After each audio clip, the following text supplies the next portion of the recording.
Bonjour et bienvenue dans Jeux vidéo et débat. Je vous présente une petite vidéo aujourd'hui pour vous parler d'un émulateur. Donc un émulateur étant un programme qui simule le comportement d'une autre machine pour être capable d'exécuter les programmes prévus pour cette machine et non pas pour lui, c'est-à-dire en général pour un PC.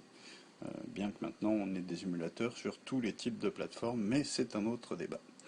Je vais donc aujourd'hui vous parler d'un émulateur absolument fabuleux qui a été écrit en 1998 par Neil Bradley et Mike Cuddy et qui permettait de faire tourner une centaine de jeux de la grande époque du jeu vidéo, de l'arcade, y compris sur des toutes petites configs comme celle-ci. Là, ce que vous voyez, c'est un Libretto 50CT, c'est-à-dire une vieille babasse sous Windows 95 avec 16 mégas de mémoire et un processeur à 75 MHz, donc les tout premiers Pentium quasiment. Donc voilà. Cet émulateur, en plus d'être très performant, très bien écrit, euh, était assez bien foutu parce qu'il avait une interface assez somptueuse pour l'époque. Je vais vous montrer ça tout de suite. Bon, il faut le temps qu'il charge le bousin.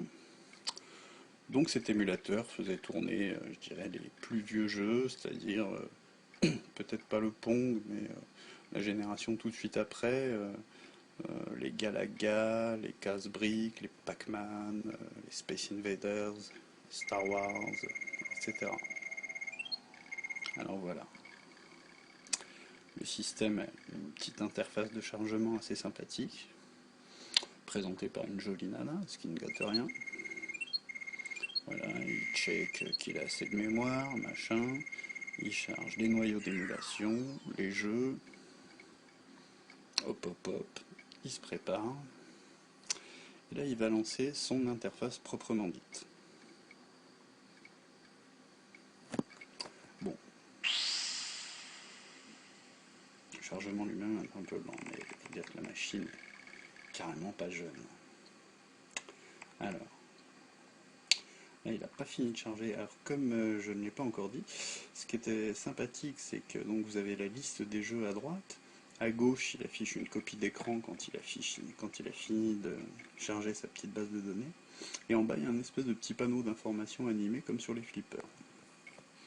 Donc là, vous voyez, on se promène dans la liste des jeux, et hop, à chaque jeu, il affiche à gauche une preview en forme de copie d'écran stylisée sur fond vert.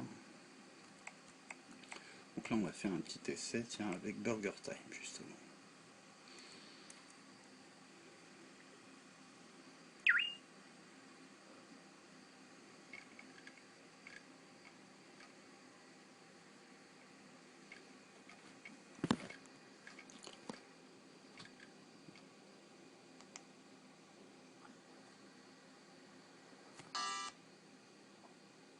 Hop,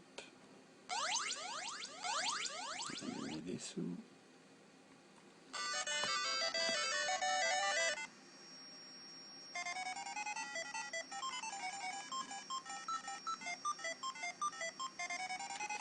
Alors là, il affiche pas le framerate, mais je peux vous dire que ça va vraiment à la vitesse originale, et qui doit être quelque part entre 30 et 60 images par seconde.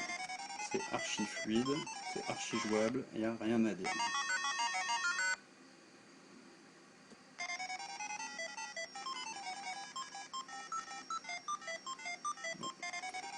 J'ai du mal à jouer et à filmer en même temps. Et comme vous voyez, c'est nickel.